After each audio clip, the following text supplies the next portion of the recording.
No matter how kind or generous you are, you never certify ungrateful person. You try with all your means to help them.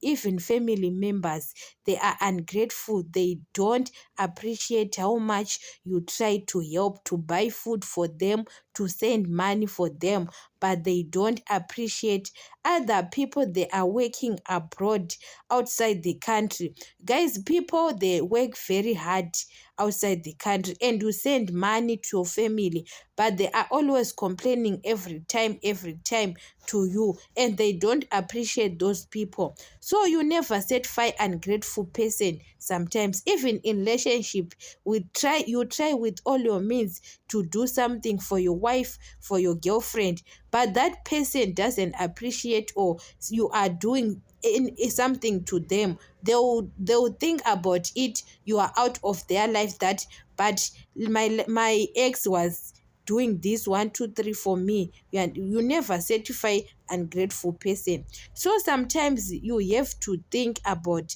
yourself at other side, because you are trying with all your means, and sometimes you are sending money for them, and maybe you don't have money to do something for yourself. You are sacrificing to them to get the food, but they don't appreciate anymore.